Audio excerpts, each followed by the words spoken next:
when I was in high school, a friend of mine named Ronnie Whiff had put together a band, a country and western band. He was a really pretty good guitar player, and he played for our stage band one time. I sang in the high school stage band. And one day Ronnie came up and asked me, he said, why don't you come try out for our band, to sing for our band? And oh, there's a picture. You can't see it very well, can you? So I went and tried out for the band. That's me, the one everybody's looking at funny there. Don't know what I was doing, because I went and I tried out for the band, and I made it, and I was kind of the lead singer.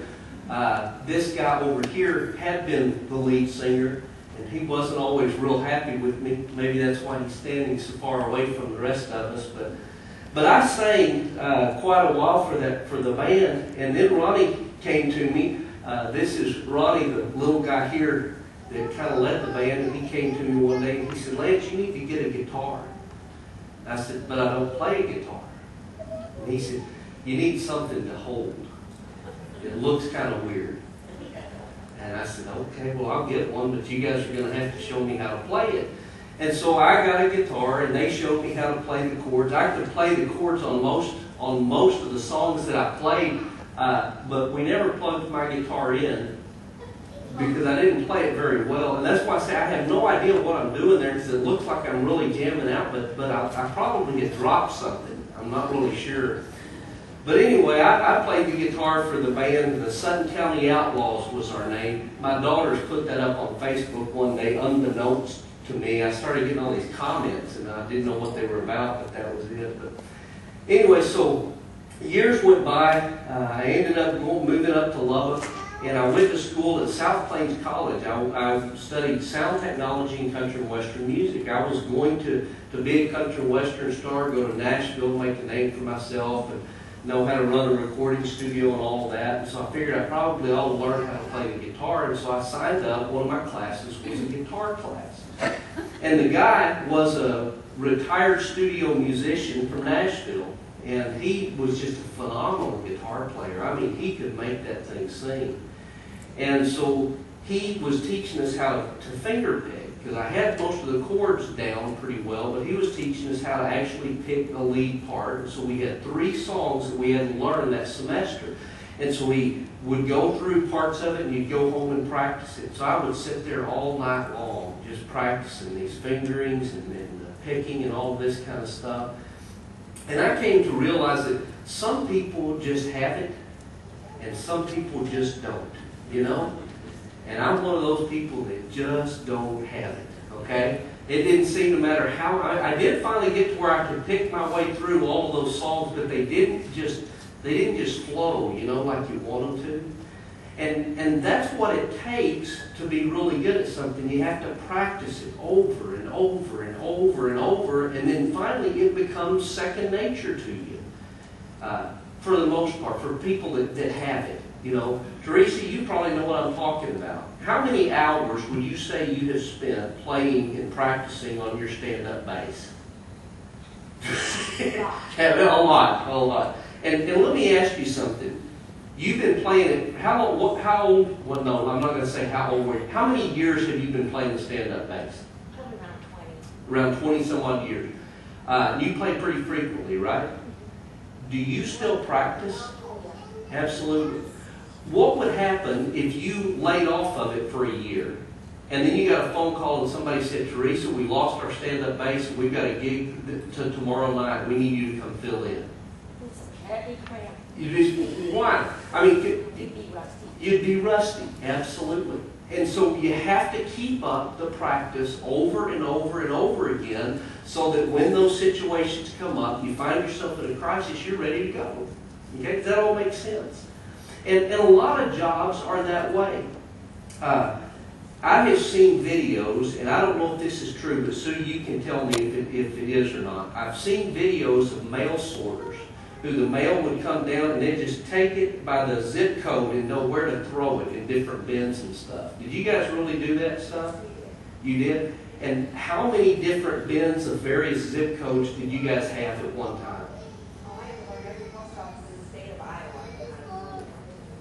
Every post office in the state of Iowa. Do you know how many of them there were? 800. And you would pick up an envelope and know exactly where to throw that letter, right? Is that amazing or what? And how long did it take you to learn that? 3 or 4 months. You did it over and over and over again until it just came natural, didn't it? Do it in your sleep. And that was my point. That was my point. So if you ever came into work, you just weren't feeling well, or a crisis or something came up, you could just still go about your job, right? Because it was second nature to you. In ancient Israel, when young children were growing up, their parents would train them in some kind of a skill. Weaving, tent making, carpentry, some kind of skill that they would learn, and they would practice, and they would practice until that skill became second nature to them. And it would be chosen based upon what the kids were good at. And that way, if everything else failed in life, they always had a skill they could fall back on. And so it would be drilled over and over and over again. From the time they were very little, they would work on, say they were going to be a weaver, and they would work on weaving, and they would work on weaving, and constantly be perfecting their skill and growing in that. But the other thing that young children were taught from a very early age was wisdom. And it was taught in a lot of ways, in a lot similar ways to their craft. And they were told, you've got to practice this wisdom. You've got to dwell on it. You've got to do it over and over and over again until this wisdom becomes second nature to you. So that when you find yourself in a crisis situation, you will know how to react wisely, because it's embedded in your heart and it's embedded in your mind, and that is just who you are. And we're going to be tonight in the second chapter of Proverbs. If you want to go ahead and turn your Bible to Proverbs chapter 2. And this proverb begins with an admonition to practice wisdom. And it tells us in this beginning part of Proverbs chapter 2 that you've got to put effort into becoming wise. Now, a lot of times we have this idea, this understanding that wisdom really is just about observing what goes on in the world around us and kind of putting it all into perspective. And if we just kind of sit back and absorb everything that comes in, then that will make us wise people. Well, it might make us knowledgeable people. But wisdom is about doing what is right. And what is right is established by God, not by the things of the world. And so if we're going to pursue wisdom, it's something we have to set out to do. Proverbs chapter 2, beginning in verse 1. My son, and I want you to notice all of the action verbs here. Things that the son or the child or the pupil, in our case, has to do. My son, if you accept my words and store up my commands within you, turning your ear to wisdom and applying your heart to understanding, and if you call out for insight and cry aloud for understanding, and if you look for it as for silver and search for it as for hidden treasure. And I want to stop right there. Notice all of those verbs. They're action verbs. There's nothing in here about just sitting back and soaking it in, gaining wisdom by osmosis, but it's a physical reaching out and seeking for it, accepting it, opening your mind to not let it go in one ear and out the other. How many of you, when you were kids and your parents tried to teach you things, you heard them but you didn't hear them? You know what I mean? And this says to accept them, to not only hear it, but open your mind that it goes in, which is what it says next, and store up my commands. Not just dismissing them once you hear them, but letting those things settle in you. Because, again, the whole focus of practicing wisdom is to make wisdom your second nature. Make it who you are. And so store up my commands within you. Turning your ear to wisdom, which means that you intently listen to it. Have you ever been talking to someone, and while you're talking to them, they're just kind of looking around? Now, that's not the kind of turning your ear to it that is talking about here, but it's turning your attention to wisdom and listening to this wisdom and applying your heart to understanding. You know, you can hear all of the things that you need to hear over and over again, but until you begin applying those to your lives, nothing's going to change in you. There are people who go to church all their lives, but they never change because they never apply those things to their heart. And then call out for insight. Remember in chapter 1 that wisdom was out in the streets, out in the shops, out in the courtyards, and she's calling out. And that is what we are to be doing for wisdom, is calling out for it.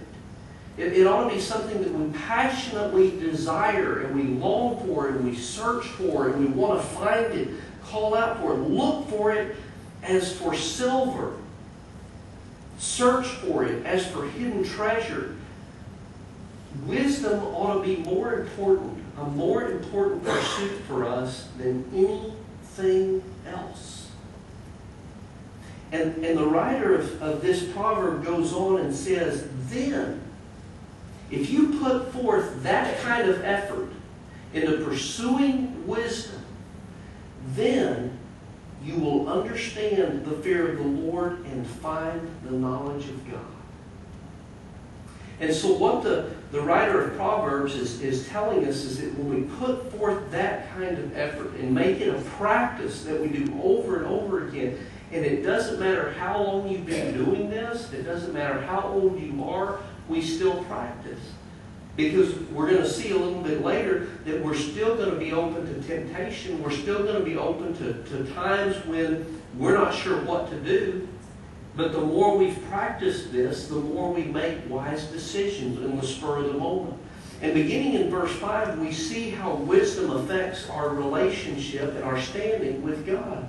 It says in verse 5, then you will understand the fear of the Lord and you will find the knowledge of God. For the Lord gives wisdom. Now it's interesting. All these things up there that you're supposed to be doing, storing them up, turning your ear to it, applying your heart to it, calling out for it, crying aloud to it, looking for it, searching for it. But God is the one who gives it. You won't find it any place else. And so who is it that we must be calling out to gain wisdom? God. Because God gives it, and from His mouth come knowledge and understanding. Now think about that. If we are seeking wisdom, we're seeking knowledge, we're seeking understanding, the only place that comes from is the mouth of God. Then that means that when we seek these things, we must be drawing very close to the presence of God Himself, to hear His voice, and to receive from Him the wisdom that only He can give. And when we are in that place, it says, verse 7, that He holds victory in store for the upright. You are victorious if you have sought this wisdom. If you've sought to understand God this way, you're victorious. And what does it mean if you're victorious? Not a trick question. If you're victorious, you win. There we go. Okay. And it's interesting. We're going to see, I want to point out several things here. Jeff this morning, he said, it's really cool that you started Proverbs before you're doing Revelation because those two fit together so well. And I said, I'm going to talk about that tonight. It's weird. But one of the big themes in the book of Revelation is that we are victorious. We're more than conquerors through Christ Jesus our Lord. And it says that if we pursue this kind of wisdom, He holds victory in store for the upright, and He is a shield to those whose walk is blameless. Wouldn't it be awesome to have a shield around you all the time, protecting you from all of the temptation and all of the struggles that you're going to face in your life? And He's a guard, and for He guards the course of the just. Wouldn't it be awesome if as you're walking along through this pathway of life, and you come to a fork in the road and you're not sure which way to go, that you've got someone with you to make sure you don't step onto the wrong path? Wouldn't that be cool? And that's what He says comes when we've gained this wisdom. And He protects the ways of His faithful ones. He's not going to let anything harm us as we walk on this journey of life if we've sought wisdom. Now that's a pretty neat relationship with the Lord, isn't it? And that's a relationship we get when we have dedicated our lives to constantly, always pursuing wisdom. But it also changes our standing with other people, because in verse 9 He says, then you will understand what is right and just and fair, every good path. You see, and if you always know what's right, then you know how to treat your neighbors all the time, right? And if you always know what is just, then you always know what to do that's right. And if you always know what is fair, you know how to treat people fairly. Yesterday, Dory and I went to Hy-Vee to have breakfast, because I get money off for my gasoline when I go eat breakfast there. And so I'm not cheap or anything like that. But so we ate breakfast, and the lady told us when we ordered, she said, there's about 6 orders ahead of you. We're real busy today. So I just wanted to let you know so you're not, upset if it's going to be a little while. So I asked Dory, I said, you want to get a newspaper? And she said, yeah. And so we got a newspaper, and we go to the table, and we're reading the newspaper, and they bring our food, and we eat, and I went up to pay for it. Well, when I paid for the food, as we're walking out, I realized I didn't pay for the newspaper. And it would have been so easy to just say, I just left it on the table, somebody else will read it, it'll be my donation. And then it dawned on me, it's not my donation if I'd have known it in the first place. And so I turned around, I walked back into the store, and the lady said, can I help you? And I said, well, I need to pay for my newspaper. And she said, I didn't see you with the newspaper. I said, I left it on the table. And she said, oh, that's okay. And I said, no, it's not. I got the newspaper, I took it to the table, I got to pay for the newspaper. Jesus will be mad at me if I don't, So I paid for my newspaper. And you see, it's when we start pursuing wisdom that those kind of things click in our head. And we know what's right and just and fair. For wisdom will enter your heart, and knowledge will be pleasant to your soul. Discretion will protect you, and understanding will guard you. I have to kind of confess to all of you tonight, this study through Proverbs, and the reason I wanted to share it with you is since I've been reading through Proverbs, since I've been reading through Revelation, since I've been reading some other books, I have been undergoing this shift in the way I approach a lot of things. One of the biggest traps that preachers can fall into, since our job is putting sermons together, is that every time we open this book, rather than seeking wisdom, we find ourselves figuring out how to preach. And before long, it's not really speaking to us and changing us. We're trying to fit it into a sermon for some point in time. And it dawned on me a while back that I've got to start seeking wisdom. Because if I don't seek wisdom, and if I don't grow and have something to share with people, then all I am is a storyteller. And so these are the things that I have been trying to put into practice in my life on a daily basis and grow into this, and the knowledge will be pleasant to my soul. But wisdom has a couple of other advantages, and this is some place where I think this proverb and many of the others tie in so well to the book of Revelation, as we're going to see. In verse 12 it says, wisdom will save you from the ways of wicked men, from men whose words are perverse. When we get to the book of Revelation, we're going to find that one of the biggest problems and challenges those 7 churches faced was false teachers. Men whose words were perverse, who spoke things that were not true, who tried to lead people down the wrong paths. How do you avoid being misled by people? By gaining wisdom. Wisdom will save you from the ways of wicked men, from men whose words are perverse, who lead the straight paths to walk in darkness, who delight in doing wrong and rejoice in the perverseness of evil, whose paths are crooked and who are devious in their ways. How do you discern if someone is leading you in the right way? Only if we have wisdom. And that's why wisdom is so important for us to always be seeking, lest we become like the 7 churches in the book of Revelation. But in verse 16 it says it will also save you from the adulteress.